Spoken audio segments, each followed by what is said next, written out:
Welcome to the NXT Podcast, your home for weekly NXT reviews and insight. The beautiful part of NXT is that when one dream ends, another dream begins. Find all of your NXT news, recaps, and analysis right here. So with that being said, we only have one question for you. Are you ready? We thought so. Let's get the show started right now.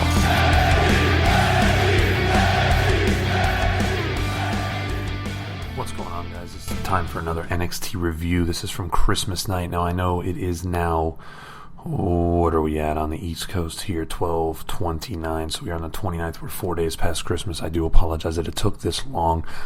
Even though I said West Coast or East Coast, I am on the West Coast. Speaking of which, I'm in Vegas right now, and it's, 30-something degrees. Got the heat on. Apologize if you hear anything in the background. You guys can listen to me on any of the WWE podcast venues, whether that's Apple, with the iTunes, with iHeartRadio, Spotify, SpeakerRadio.com, anywhere else that it's heard. You can follow them on Twitter at _WWE_podcast. Same with me. You can follow me on Twitter at the CO, like the letters CO, place to go. Same thing on Twitch. I randomly play on Twitch. I was trying to do some recording on Twitch. I have to completely upgrade my, laptop, things like that. And Santa did not bring that to me this year. So for Christmas, I did get a set of golf clubs. Very, very excited about that. Cannot wait to be able to start doing that. Vegas here has a ton of different golf courses and just things to enjoy the outdoors. So I had a totally different plan for this show. I had a show that was started that I ended up deleting. I was going to make it kind of, I had a friend in town. Him and I used to do a podcast years ago, which was a lot edgier, crazy even. It's called The Consummate Opinion. Feel free to check that out. It's at the CO Show for Life. That is going to be on Twitter. But to digress from that, we were going to do that show. And it's Vegas. Some people party a little more than they should. So I kind of had that show started. I was going to add him in on it, kind of, edit some different things. And it did not work. It didn't happen. So the idea and the flow of that show wasn't going to change. So I had to essentially redo that show. And so now I'm going to add in, I'm going to be 100% honest with you. I didn't know NXT was going to be on this week. I thought the next show was on January 1st. So if you listen to the last show, it probably says that see you next year, whatever. Clearly not the case. It is the 28th. You will probably hear from me on the 29th once this is posted. I will have another show going next week. First, probably come out on the 2nd or 3rd of next year for the show from the 1st. Speaking of which, that show is going to be pretty big. You're going to have the winners announced for the NXT Year-End Awards, which will be on the episode on the 1st. Very excited about that. The men's, you have to go with Adam Cole. Women, you have to go with Rhea Ripley. Other than that, tag teams, you could go Undisputed Era, Bobby Fish and Kyle O'Reilly, but, it's a freebird rule with them, so it could be Undisputed Era, it could be the War Raiders, big year for them, ended up getting called up, a lot of different choices here. We're going to dive into what happened in WWE this week and be 100% honest with you. I didn't watch a lot of shows, a lot of stuff I saw related to the internet. One thing that actually just came out today about Lars Sullivan, something leaked that he did some adult films. It was male-on-male adult films, and he did come out, what was that, a year ago? Was it this year? Last year? Just about some homophobic slurs that he had, that he mentioned in his Twitter years ago. So, it is interesting to see the outcome of what happens here. But it is quite interesting, the direction that Lars Sullivan has taken. Is he even still around? I know he's not relevant, but is he still around? I don't know. I don't have a lot on the WWE front. I know they're pushing Daniel Bryan and Bray Wyatt. I know they're pushing, Roman Reigns. I know Dolph Ziggler's in matches again. Braun Strowman looks like a complete fool. With the New Day, you play him as a monster among men, blah blah blah. Treat him like a monster. I think he was best right out of the Wyatt family, where he kind of ran ruckshot over everybody, and it was a good look for him. I'm gonna scoot away from WWE for a minute and go to AEW. I don't know. I mean, the ratings are falling every week. Nothing that they're doing wrong. I mean, they're putting on good stuff, but I feel like the indie version of the promotion is great for fans of that style of wrestling, but for the old school casual wrestling fan, that's not what you're looking for. I met Jimmy Havoc in New York this year for WrestleMania. He was a great dude. I'm not a fan of his wrestling. Darby Allin, not a fan of his wrestling. Dean Ambrose, Jon Moxley. Jon Moxley, I'm not a huge fan of the super violent. That's not my style of match. Death matches are not my thing. So, some of the matches that he's had, they don't do anything for me. It's not something that I would want to personally watch. And I think that's the sentiment of quite a few wrestling fans. I do think NXT, of course, I don't want to say I'm a little bit biased, but I think they're putting on a better product overall. So, in hopes that continues, and hope NXT continues winning the ratings war there. The Young Bucks decided to remove themselves from Twitter, which is huge because they were big in Twitter. They're big in the social media front in general. They do a lot of promotion, with their show Being the Elite, which is a series that I love on YouTube. I think it's absolutely fantastic. My wife and I used to watch every single episode. I'm probably about 8-9 episodes back. I just have not had the time to put forward to that, and I'm not really invested in their product right now. I mean, when they were in the Indies and Ring of Honor and things like that, I used to go to a couple shows. I've been to a few. Used to buy their merch. I'm completely uninvested, if that's an actual word, in them in AEW. Last thing I'm going to say about AEW is Tony Khan getting involved, giving a stunner to... Actually, no, I got one other thing, but giving a stunner to... who was it? Sean Spears, I think it was. I think that's a very weak version of the on-air role of Dixie Carter / Vince McMahon, even though they were obviously a lot more into the storylines. But I just hope that Tony Khan's not getting into that now. On the football side of things, the Jaguars released their GM, getting rid of their coach. I know Tony Khan is getting more of a role with that team. I don't think that that's good, personally. Will it hurt AEW? Maybe. Will it take them off the screen? Yes. Will that be good? Yes. So you have different ways of looking at this. And also, I don't think I've spoken since there was that. Maybe I did talk about it last week, but the phantom punches in AEW and on Dustin Rhodes. The guy caught a lot of heat for that, and there's been things in WWE that's happened in the past, and I feel like AEW is under a bigger microscope right now, but it is unfortunate that it was on TV. At least on that angle, it was facing the hard side, so that's always tough. But that guy's caught a lot of crap over that, and you do feel bad for the person. You just hope that things can get better and not spiral downhill. Of course, Dustin Rhodes took some of the blame for that, which I don't understand how. I mean, you can't fake sell, or if that's what you're going for, you can't go against that. But that whole situation was just a tad bit unfortunate. Now, even though it is the 29th, we're going to go with our Christmas Day birthday. The Christmas birthday this week was wrestler Raka Khan, also known as Trinisha Biggers. She was in WWE Developmental, TNA. She was 39 years old. She probably most famous for being in a relationship with Kurt Angle in 2009. So we're talking 10 and a half years ago now. She had a protection from abuse order against him. She withdrew it, and then she was put on the city of El Paso's most wanted fugitive list for interference with child custody.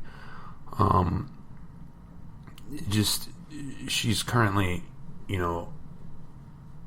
her ex-husband, my apologies, her ex-husband is currently on probation for beating her unconscious in front of the newborn baby and then her 4-year-old daughter. But she was wanted in, we're talking again, 2009, the week of August 25th. She was a wanted person in El Paso. I mean, this isn't Red Dead Redemption. It's kind of hard to say you're wanted these days, and if you're FBI most wanted, then, things aren't looking good. But just to be the city of El Paso is not bad. But I couldn't really find a lot, and I do my best to try to find the best of every person that I bring up, except for Aaliyah. If it was Aaliyah, I couldn't say anything good. The thing is, people may think that I like Aaliyah as a wrestler, even as a person, and I absolutely do not. But I do have to bring her up every week, because no matter how good or bad something is, Aaliyah has a place in the show. I just wish I could get her on the show. That would be fantastic. I'm going to take a look at last week's NXT episode. Rhea Ripley won the championship against Shayna Baszler. Men title match. It was Adam Cole versus Finn Balor. Gargano showed at the end with a distraction. Adam Cole with the win. The promos last week, they talked about the Dusty Rhodes Tag Team Classic. Teams will be announced on the first. Very excited about that. That and the award show for the first. It's looking like a really, really good show. I don't have any matches to report for the last week. Like I said, I didn't even know this was going on. I didn't watch the show until yesterday, because I had a totally different type of show going. We were gonna, my friend and I were gonna do a kind of like what's been our top 10 wrestlers, like Mount Rushmore wrestlers, which a lot of people do these days. So that's gonna kind of lead to me breezing through this review and go into a little bit of something that I was gonna do, just me. But I'm gonna get to the matches. For tonight's, well, not tonight, but for the Christmas night show, which strong ratings for wrestling on Christmas night. First match you got was Roderick Strong. It was an open challenge, and the person who answered was Austin Theory, who was the Evolve Championship. This was for the NXT North American Championship. Roderick Strong does get the win. Austin Theory got, literally, it was his chance to shine. There were some moves in this that were very, very intense. There was one particular move where he gets dropped on the apron, almost like some type of like suplex or like some type of like brain buster on the apron on the outside, which was unbelievable. It was, I guess, a version of a suplex. It was intense. I don't know how that didn't take Roderick Strong out. It looked terrible. Like I said, this is a huge opportunity for Austin Theory. He did not win. He was close to winning at certain times. But he did get to face a guy in NXT, a champion in NXT in the Undisputed Era, Roderick Strong, who's fantastic on TV, and he had a chance to deliver. Roderick Strong gave him every opportunity to shine. The crowd was huge into this match. It is definitely a match to watch on the show. I would say the vast majority of this show was matches to watch. I give this one a 3.5 out of 5. Like I said, Roderick Strong does retain the championship, so he is going into Worlds Collide, which we have a huge announcement of the main event of that later on in the show. Next match we had was Isaiah Swerve Scott versus Jack Gallagher. I give it a 2.5 out of 5. I love Isaiah Swerve Scott. I'm not a huge Jack Gallagher fan. You know, when you watch Gallagher, it's kind of like, I don't know, watching. It's a weird style. It's like British strong style, but it's also just he's not impressive to me at all, like at all. Swerve hit his classic moves. I would say, you know, we talked before about how when he was facing Bronson Reed, it was a weird style. Or no, I'm sorry, Dijakovic. It was a weird style. They didn't fit well. I don't think this one fit well. It was a long match. It was probably about a 15-minute long match. Swerve Scott does get the win. A lot of hard hitting in this. It just wasn't a match for me. Like I said, 2.5 out of 5, just because, you know, Swerve did get the win, and it was a decent, you know, everyone hit their moves and things like that, but just wasn't an exciting match to me. Next match on here was Candice LeRae and Taynara Conti. This match, I'm going to be 100% honest with you. I used this as a break. I had to get up. I had to do some stuff. So I walked around. What I saw, Candice LeRae looked good. Taynara has a great look, but is still relatively green. Being the fact that she got to work with Candice LeRae, a veteran in the ring, is something that will definitely help her. And you the more you can work with vets, the better it is, for your continuing progress and things like that in the ring. I will say, out of the 3 matches I believe I've seen from Taynara Conti, this is by far her best one. But that's still not saying a lot. She's still better than Aaliyah. This glass that I have water in right next to me is better than Aaliyah. But she was. I could have done without this match. Like I said, I did miss a little bit. But Candice LeRae did pick up the win. Less than 10 minutes. It was a 2 out of 5 on this one. Nothing spectacular. Next match we have is Dominik Dijakovic and Bronson Reed. This match, 2 heavyweights, 2 big guys. Bronson Reed, probably 6'3", 6'4". Nah, maybe like 6'1" to 6'3", probably 350 minimum. Dijakovic, 6'7", just huge, 270 probably. I feel like this was a match that Dijakovic got the win. I'm gonna say it was about a 2.5 out of 5, 3 out of 5 at the most. I feel like Dijakovic could have been a little more dominant, been a little more. I'm not trying to have him squash people, but putting him with a guy with Bronson Reed, you still got to make Bronson Reed look good, and Bronson Reed look great. And the thing that I mean about Dijakovic is the fact that he was coming off a huge weekend, War Games, Survivor Series. Since then, he's kind of lost his momentum, in my opinion. He is not as basically strong. Like, he gets injured very quickly, and not, in a storyline injury here. He played off the hand for a while. Hit a nice, like a choke slam power bomb, off the ring apron onto Bronson Reed, which was a great end. But he's playing the hand. And one thing I will say about Dijakovic is he does play the injuries quite well. But that being said, I just feel like this match could have been a lot better. In reality, on the show, the only thing so far is the North American Championship. It was an average show overall because the first and last match were good, and this next match was pretty good too. Bianca Belair versus Shotzi Blackheart. Shotzi Blackheart has a great look. And this is the first time I've seen her, I think, probably ever wrestle, to be 100% honest. So when I saw her name, I was very excited. Belair looked great. Bianca Belair always seems to look great. It's around a 10-minute match. For me, it was about a 2 to 2.5 out of 5 total. And that's, I give Bianca Belair a lot of credit. I'm happy that Rhea Ripley's in the position she is. Bianca Belair has a shot. I think Io Shirai comes up next. The women's division does have a few people who stand out. I think their second-tier women are the ones who are going to be shining because they're the ones that are going to be having that back-and-forth battle. Tegan Nox, Dakota Kai, Mia Yim.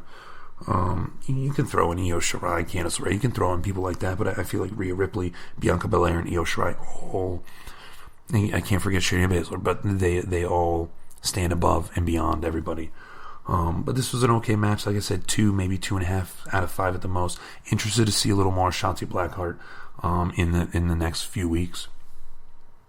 Last match for the day on this episode is going to be Damian Priest and Tony Nese facing Keith Lee and Lio Rush, which they advertised that was one of the 2 advertised matches going into this week.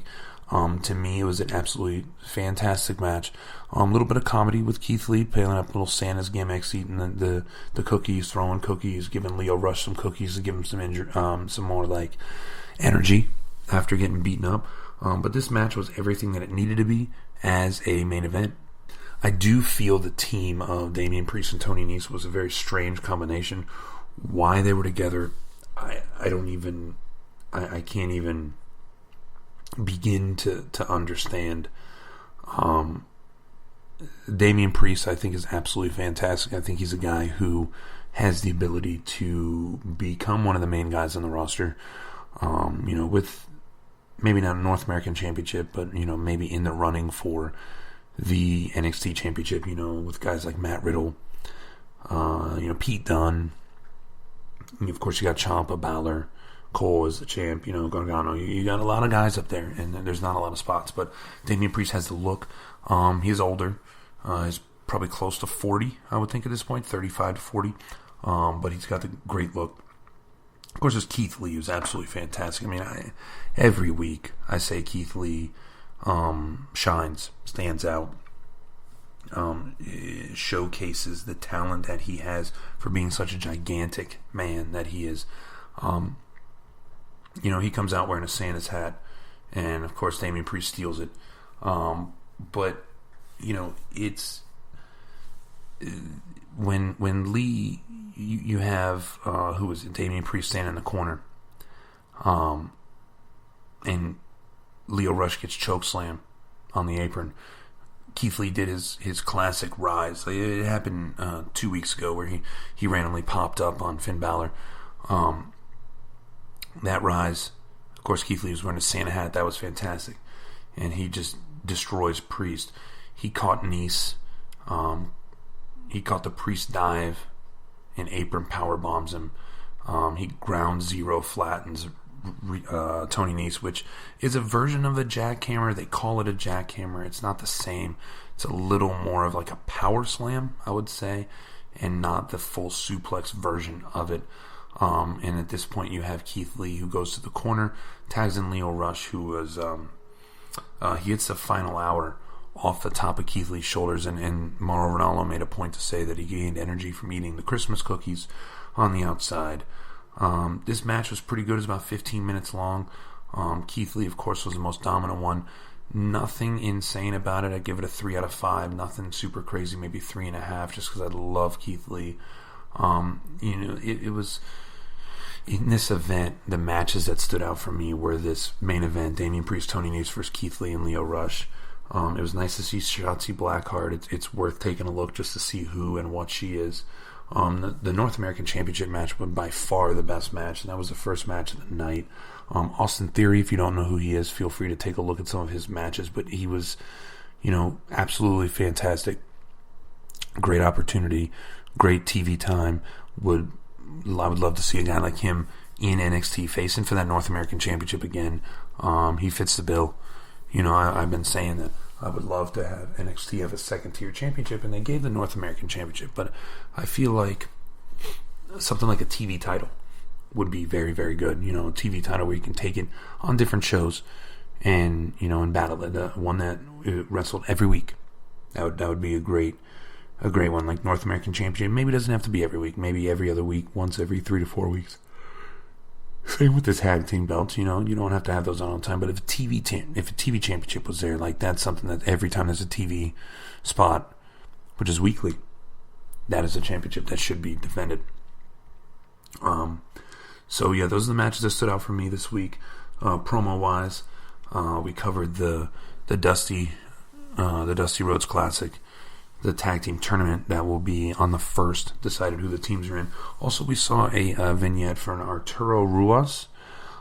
He is a Rojas, I'm sorry. He is a, if you look at his bio, I believe he was Lebanese or born in Lebanon, but he's grew up in Brazil. Or maybe he's Brazilian but grew up in Lebanon. I forgot what it was. But it showed him as kind of like a black belt. He does this, does that. He's a repackaged guy in NXT. He has a great look. Looking forward to see what we have with him. So I still got a few more minutes here. But what I wanted to discuss was kind of where this episode was going to go. So I was going to have my friend on. We were going to discuss the top guys, like our Mount Rushmore of wrestlers. And, I'm going to back off that. I'm going to do that episode. I'm not just going to do it today, though. I would love to, if anyone wants me to do that, if anyone has any questions or comments about the show, I would love for you to bring that up or things you would like me to cover, because I have so many different ideas about things that NXT related, and then when it comes down to it, I want to do the shows and I get into the shows, and vast majority of them are exactly as long as they should be. I try to give you guys at least 30 minutes every week. And some of those type episodes might even be 30 minutes on their own. So, and I don't want to be the person who sits there and talks for an hour and 15 minutes, especially being the fact that, there may not necessarily be, it's just fill-in time. And fill-in time is some of the worst things you can do on radio or podcasts or TV. It's just nonstop babbling. So, what I am going to discuss is, because this is the last episode of the year, I'm going to give you some of the top matches that I had from this year. Just this year.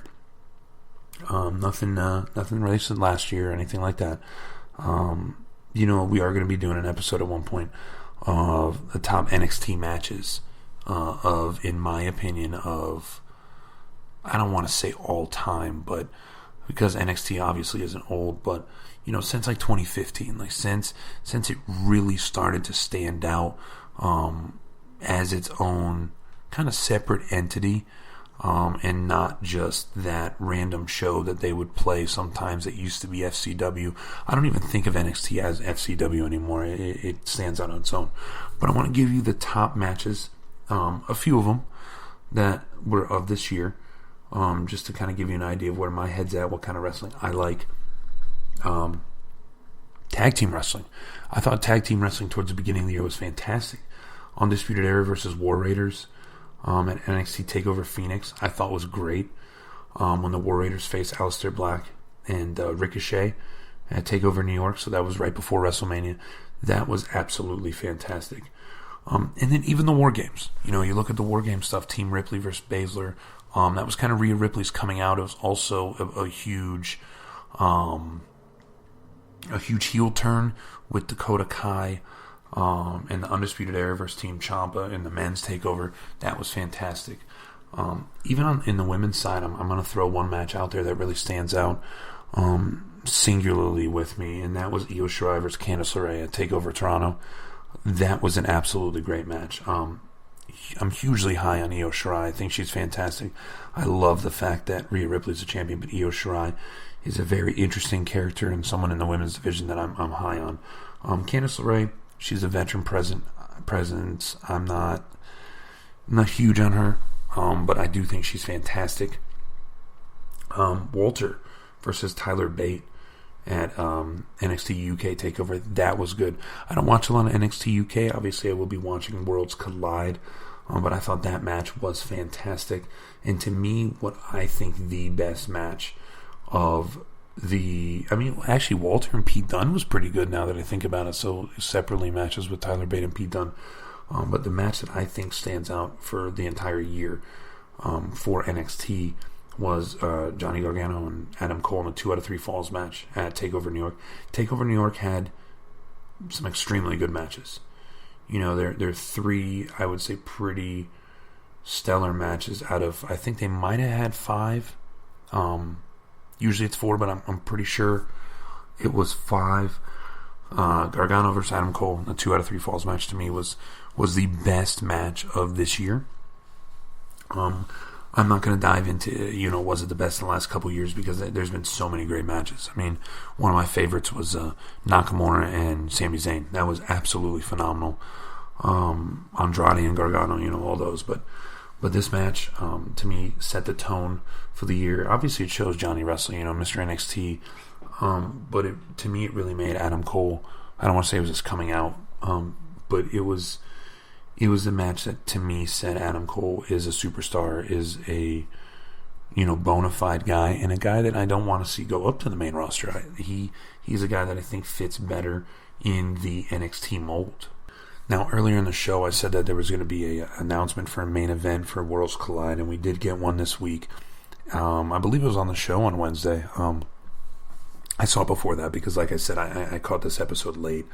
But it's going to be Imperium versus Undisputed Era. And if you've been listening to me or you've heard this through October minimally, you would know that I've been saying that I thought that was going to be the War Games match. I thought it was going to be Team Imperium versus Team Undisputed Era. I thought that was going to be that. But, it's fitting for Worlds Collide because War Games was a little more NXT specific. You did have Pete Dunne in it, but you do have the kind of NXT versus NXT UK in this. It's kind of its own type of War Games, and that's going to be a fantastic main event. I'm not too versed on Imperium. I just know who I see. So a guy like Alexander Wolf to me is not impressive or surprising or anything like that, but you got a guy like Walter who is about as bland as you can get, but is a intriguing character. It's a guy that you want to see. It's a guy that you want to me, it's a guy I want to see wrestle if I have the opportunity, and I'm very much looking forward to this main event. Just couldn't be happier that it's happening around Royal Rumble, and it's just going to be, positive. And I know NXT UK has a pay-per-view coming up in the next couple months as well, Blackpool or something like that. Again, not knowing a lot about it, I don't want to say a lot about it, but fantastic things coming up. It's been a great year. Super excited about the position I've been in the last quarter of the year, being able to do this with NXT UK or NXT the review, being able to see some NXT UK beginning of the year. Excited about that. Excited to cover the awards. Excited about the Dusty Rhodes Classic coming up and all the different matches that we're coming up with. NXT is really ramping up to where I think they are the best wrestling program on TV these days. Definitely better than Raw and SmackDown by leaps and bounds. But also better than AEW. I was excited about AEW, but I feel like NXT has taken over. Again, if you have any questions, comments, anything like that, please feel free to reach out at the CO Place to Go on Twitter, on Twitch as well. But feel free to reach out on Twitter. Would love to talk to you guys. And Happy New Year, Happy Holidays, and can't wait to talk to you guys next year.